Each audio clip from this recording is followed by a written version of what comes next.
आनंद को रस कहते हैं। जैसे कड़वा, मीठा, नमकीन, तीखा, है ना। तो इस तरह से 6 रस होते हैं हमारी जिंदगी में। कहते हैं उसकी बातों में बड़ा रस है, वो बहुत रसीली बोलती है। तो कहने का मतलब ये है कि रस का सीधा सीधा संबंध कानों की कर्ण प्रियता, कर्ण प्रियता से है, कानों को अच्छा लगने वाला। जैसे कोई कविता, नाटक, कहानी के माध्यम से जो हमें आनंद की प्राप्ति होती है वही रस में परिणत हो जाता है, उसी को हम रस कहते हैं। Do you understand? कहने का मतलब है जो हमें, हमारे कानों को अच्छा लगे या हमें उत्साहित करे, हमें आनंदित करे, उसी को रस कहते हैं। एक सज्जन महात्मा लोगों ने को रस को बताया है ब्रह्मानंद। ठीक है, तो रस के अंगों को पढ़ेंगे हम। रस की डेफिनेशन पहले भी हम कर चुके हैं। इसके कितने अंग है? रस के अंग 4 अंग है। नंबर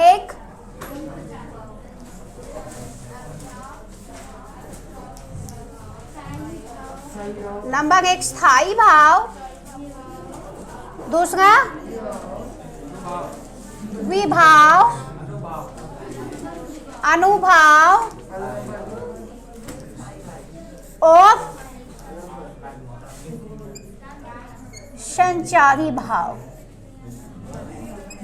ये इसके प्रमुख अंग है।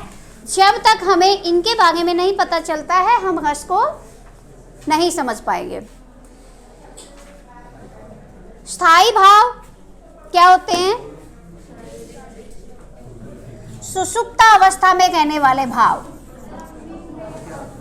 सुषुप्ता अवस्था में रहने वाले भाव।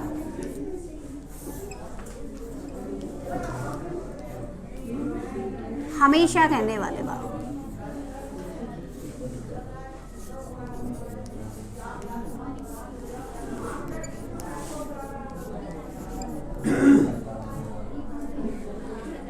ये मन के वो भाव होते हैं जो हमारे मन में हमेशा होते हैं, हमेशा विद्यमान रहते हैं। जब इनको अनुकूल परिस्थिति मिलती है तो ये रसों में परिणत हो जाते हैं। ठीक है, स्थायी भाव हमारे मन में हमेशा सुषुप्ता अवस्था में रहते हैं, अनुकूल परिस्थिति के बाद ही ये जागृत होते हैं। विभाव, विभाव क्या होता है? उसका आधार क्या है, स्तंभ क्या है, यानी कि कारण। ठीक है, मन में भाव जागे हैं तो उसका आधार क्या, उसका कारण क्या, जागने का कारण क्या है? इसको आप कारण कह सकते हैं, सहारा कह सकते हैं या आधार भी कह सकते हैं।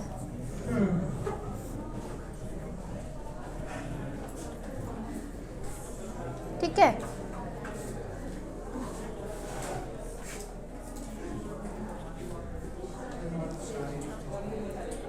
किसी भी रस के उत्पन्न होने का कारण आपका विभाव कहलाएगा, उसका आधार कहलाएगा। इसमें विभाव भी 2 प्रकार के होंगे आपके। आलंबन विभाव, शाबाश, वेरी गुड। नहीं बेटा, उद्दीपन विभाव।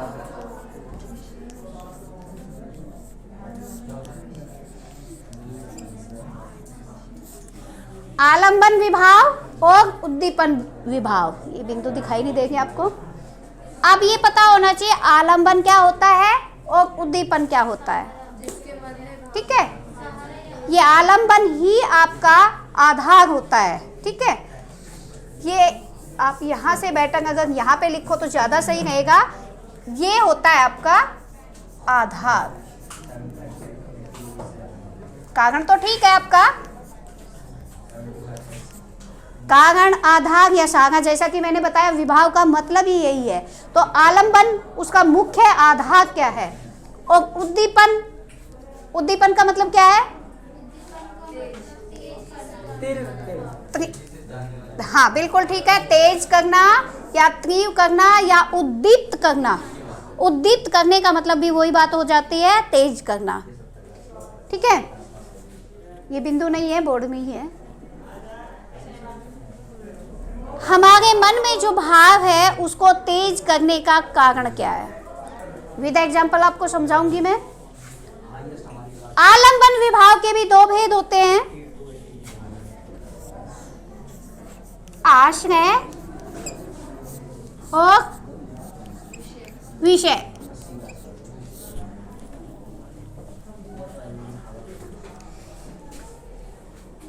विभाव क्या हुए? हमारे कारण हुए।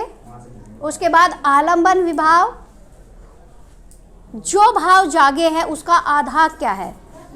उसके बाद आश्रय, हाँ किसके सहारे जागे थे, ठीक है। आश्रय, जिसके मन में भाव जागते हैं, ठीक है। और विषय, जिसके लिए मन में भाव जागते हैं। उदाहरण, माता यशोदा के मन में वात्सल्य के भाव जागे, अपने कन्हैया के लिए जागे। तो यहाँ पर आश्रय कौन है? यशोदा, मैया यशोदा।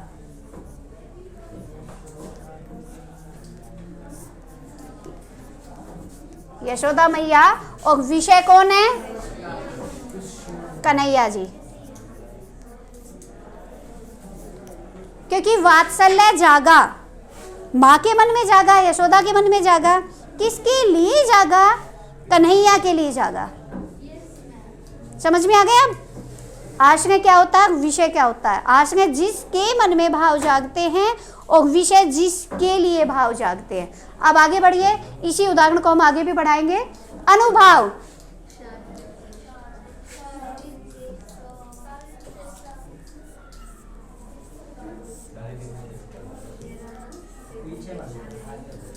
शारीरिक चेष्टाएं। अनुभाव होती है शारीरिक चेष्टाएं। वो जब भाव जागते हैं तो क्या क्या गतिविधियां करती है। कान्हा जी आए हैं, उन्होंने तोतली बोली में कहा है, मैया मैं नहीं माखन खायो, जबकि उसके मुंह पे लिपा है, माखन लगा हुआ है, साफ पता चलेगा उन्होंने माखन खाया है, लेकिन वो कहते हैं मैं नहीं माखन खायो, मैया मैंने माखन नहीं खाया है। तो उसकी गतिविधियों को देखकर उनमें भाव उद्दीप्त होते हैं। वात्सल्य तो पहले भी था, माँ अपने बच्चे को पहले भी प्यार करती थी, लेकिन जिस अंदाज से वो शिकायत कर रहे हैं, वो मना कर रहे हैं, कह रहे हैं, और दाऊ जी की भी शिकायत करते हैं, मैया मोही दाऊ बहुत खिजायो, कि दाऊ भैया है वो मुझे बहुत चिढ़ाता है।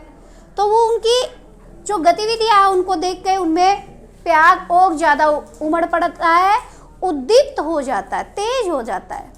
तो यहाँ पर ये जो बातें होगी वो उद्दीपन विभाव हो गया आपका, ठीक है। क्या?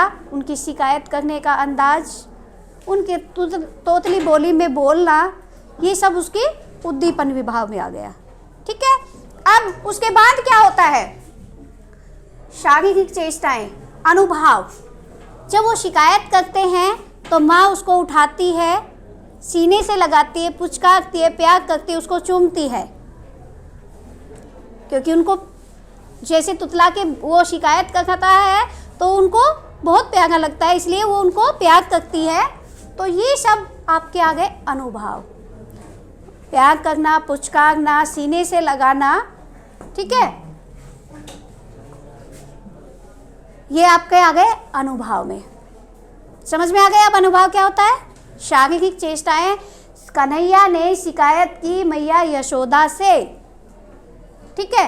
ये कन्हैया है, ये मैया यशोदा है। विषय कन्हैया है, आश्रय यशोदा मैया है। कन्हैया ने यशोदा मैया से शिकायत की, ठीक है। जब वो तोतली बोली में शिकायत करता है तो उनका प्याग और ज़्यादा उद्दीप्त हो जाता है, तेज होता है। ये आपका उद्दीपन में आ गया।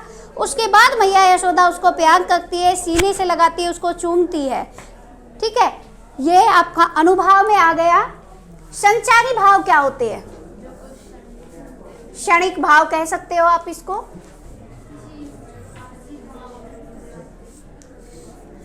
हाँ, जो किसी स्थायी भाव के साथ उत्पन्न होते हैं और लुप्त हो जाते हैं। यानी कि क्षणिक भाव होते हैं, कुछ क्षण के लिए पैदा होते हैं और फिर लुप्त हो जाते हैं।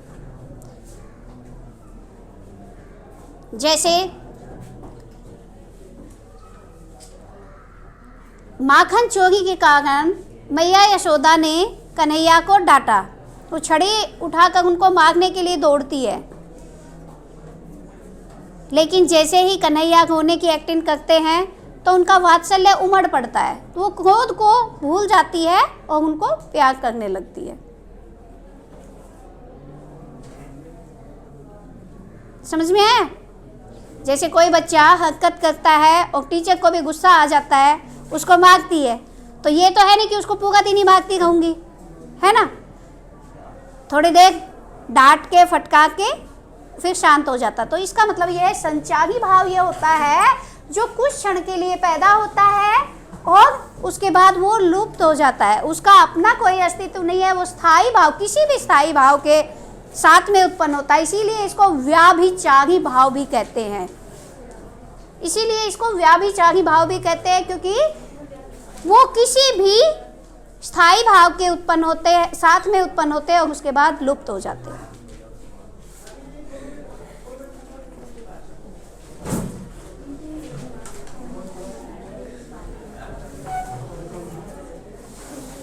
हाँ जी, ये इसके अंग थे।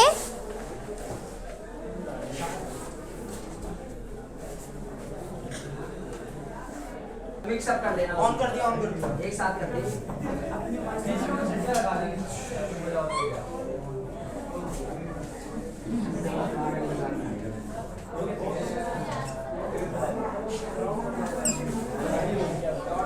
अनुभाव, अनुभाव के 8 संख्या है। स्वरभंग कम,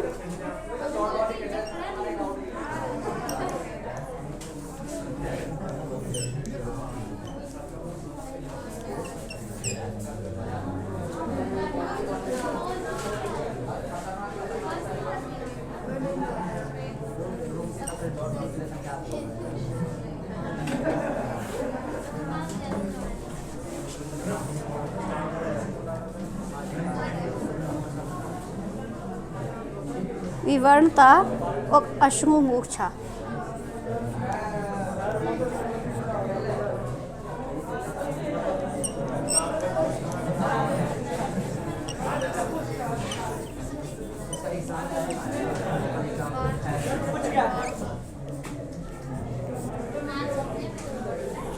हाँ जी, स्तंभ का मतलब है जकड़न। जब कोई भय की स्थिति आती है तो एकदम से स्टैचू हो जाते हैं, स्थिर हो जाते हैं। उस अवस्था में स्वेद, पसीना, हाँ, जैसे हम कोई मूवी वगैरह देखते हैं तो कोई डरावना सीन आ जाता है, उससे डर जाते हैं, पसीना पसीना हो जाते हैं, है ना। तो एक क्रोध की वजह से भी पसीना आता है, डर की वजह से, भय की वजह से भी आता है। रोमांच, जी हाँ, रोंगटे खड़े हो जाना, नो,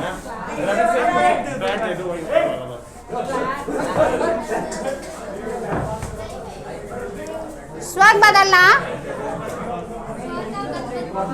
हाँ, स्वर बदलना या गदगद होना एक ही बात है। कांपना, विवर्णता,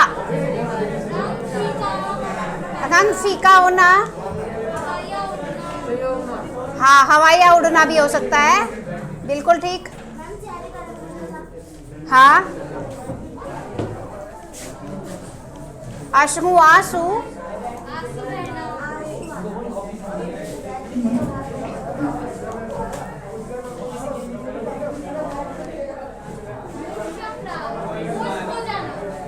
होश खो जाना। हाँ, यहाँ पे लिखो, यहाँ पे होश खो जाना।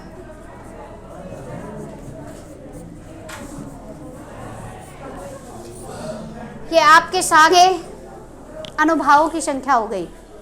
ठीक है। रस के 11 भेद है। सबसे मुख्य रस होगा आपका श्रृंगार रस।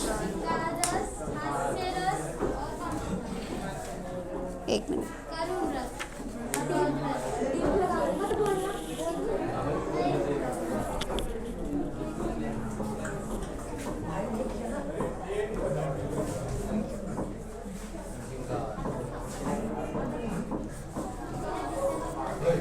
इसको आप रसपति भी कहते हैं, रसराज भी कहते हैं।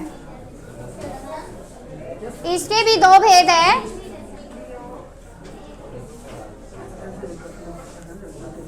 संयोग श्रृंगार और वियोग।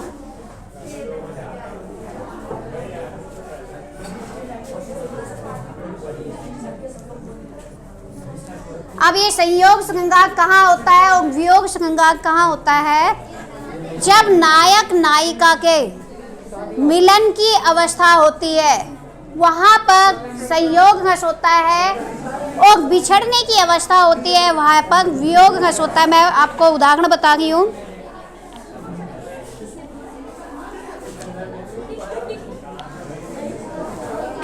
जब नायक नायिका एक दूसरे के निकट होते हैं तब संयोग की अवस्था होती है। ऐसे चित्रण में संयोग रस होते हैं। संयोग रस में नायक नायिका एक दूसरे को प्रेम से देखते हैं, आपस में बातें करते हैं, साथ साथ घूमते हैं तथा वह आपस में प्रेम क्रीड़ा कर सकते हैं। राम को रूप निहारत जानकी, कंकन की नग की परछाई, याते सबई सुधी भूली गई, टैकी रही पल टरत नटारी। सीता जी की बात हो रही है कि जब वो उपवन में घूम रही थी तो श्री राम, उनकी परछाई उनके नग में दिखाई दे रही थी। कंगन के नग की परछाई उनके नग में श्री राम की छवि दिखाई दे रही थी। उनको देखकर सीता जी इतनी खो जाती है उनमें कि वो अपनी सुध भूल जाती है।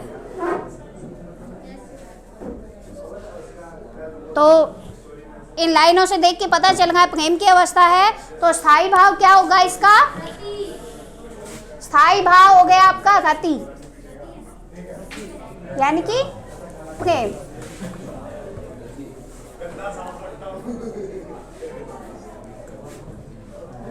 रति कौन थी? कामदेव की पत्नी थी।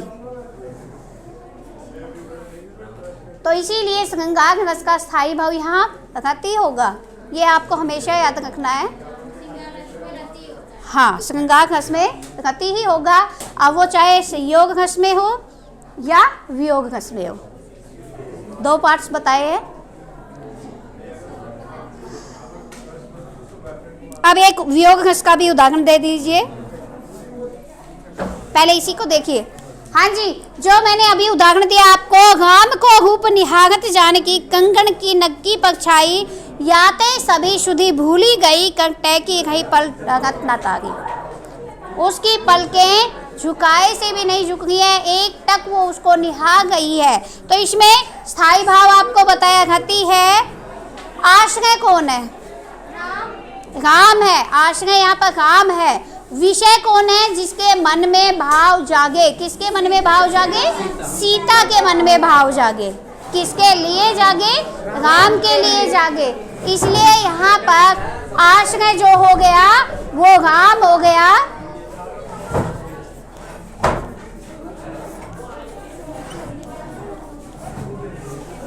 और विषय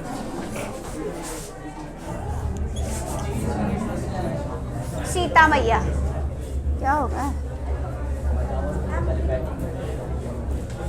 आश्रय जिसके लिए भाव जागे हैं, विषय जिसके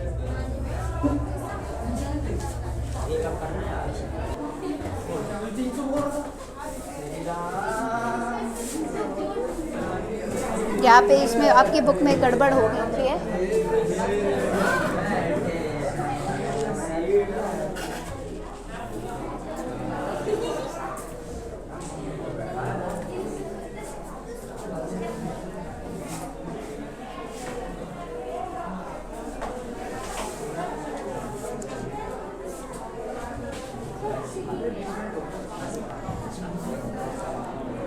इन भावों का आधार कौन है?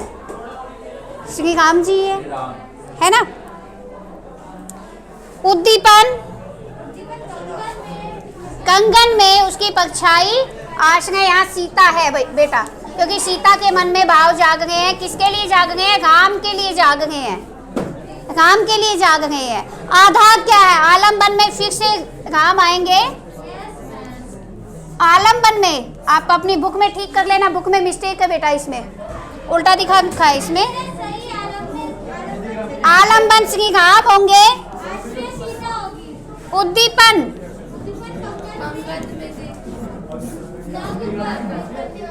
नग में दिखने वाली परछाई,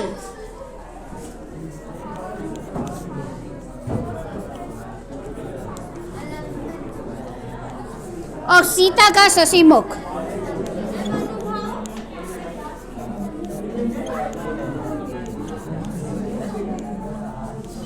अनुभव उनका, हाँ,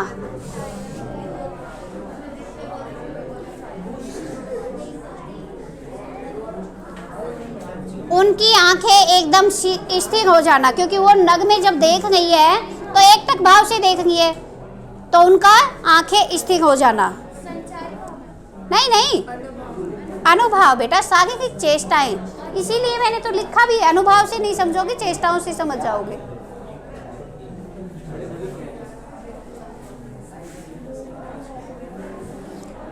संचारी भाव होंगे हर्ष, उनको अंदर से खुशी हो गई है, उत्सुकता हो गई है।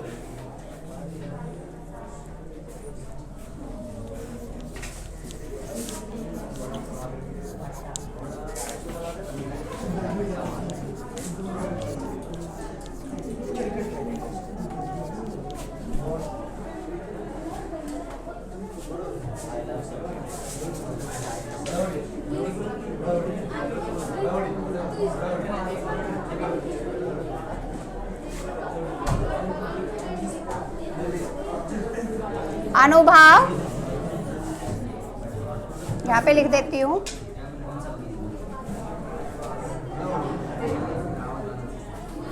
नेत्रों की चंचलता,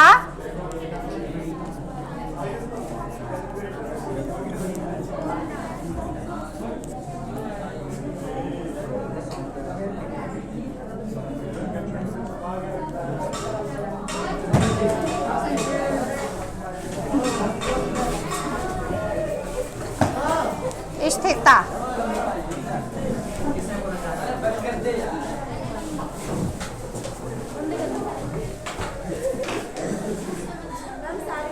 बंद है, अभी बंद कर दिया। क्यों? किसने बोला? अभी वियोग तो पढ़ाऊंगी ना, कम से कम एक साथ। वियोग श्रृंगार, निस्दिन बरसत नैन हमारे, सदा रहत पावत ऋतु, हम पे जब से शाम सिधारे, दृग अंजन लागत नहीं कभू ओ कपोल भय कागे।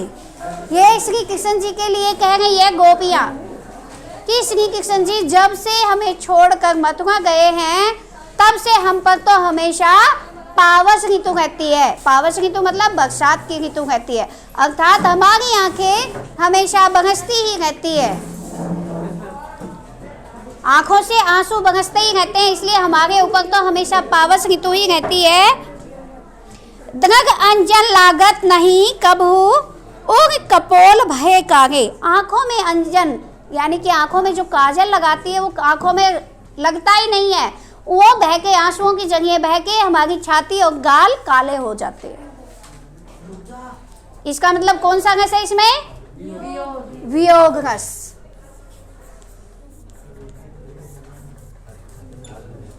वियोग श्रृंगार रस।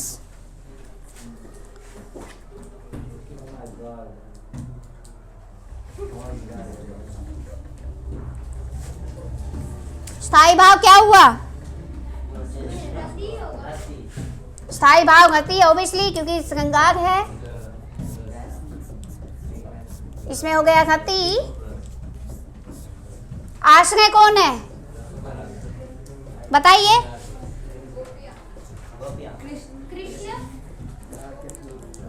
गोपियां, क्योंकि मन में भाव गोपियों की जाग रहा है, गोपियों के मन में भाव जाग रहा है। उसका आधार कौन है? कृष्णा। तो आलंबन यहाँ पर कृष्णा हो गया।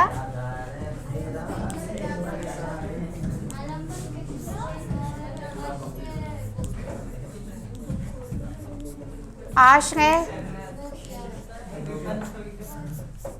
गोपियां हो गई, गोपियों के मन में भाव जागा है। किसके लिए जागा है? श्री कृष्ण के लिए।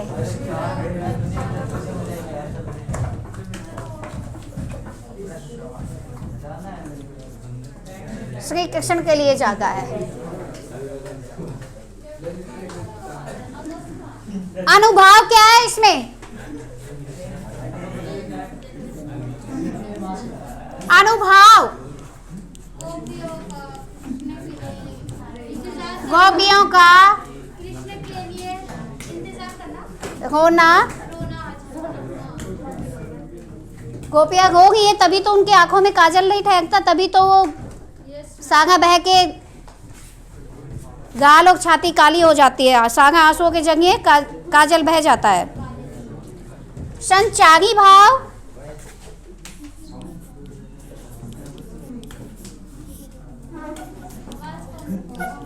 उनका विलाप करना, विषाद करना।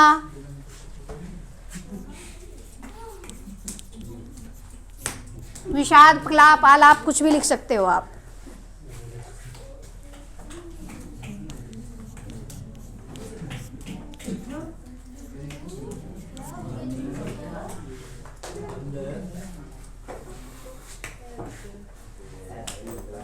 उद्दीपन विभाव।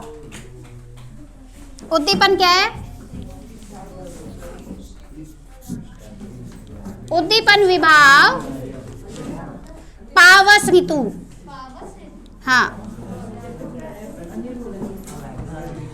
बरसात की ऋतु। पावस ऋतु कहते हैं बरसात की ऋतु को, बरसात के मौसम को।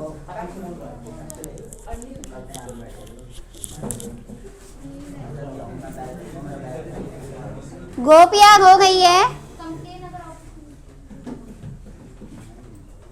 क्योंकि उनको श्री कृष्ण से प्रेम है और वो उनसे बिछुड़ चुके हैं, इसलिए यहाँ पर वियोग श्रृंगारस होगा, स्थाई भाव रति होगा, आलंबन इसका आधार कौन है? श्री कृष्ण जी है। आश्रय गोपियों के मन में भाव जाग रहा है, श्री कृष्ण के लिए जाग रहा है, इसलिए आश्रय गोपियां हो गई और विषय श्री कृष्ण जी हो गए। अनुभाव, अनुभाव क्या होते थे? शारीरिक चेष्टाएं।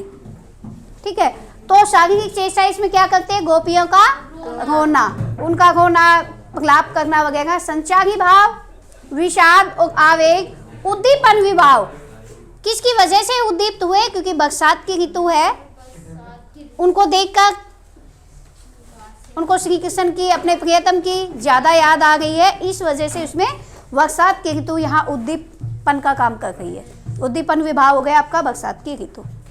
ठीक है, चलिए बस।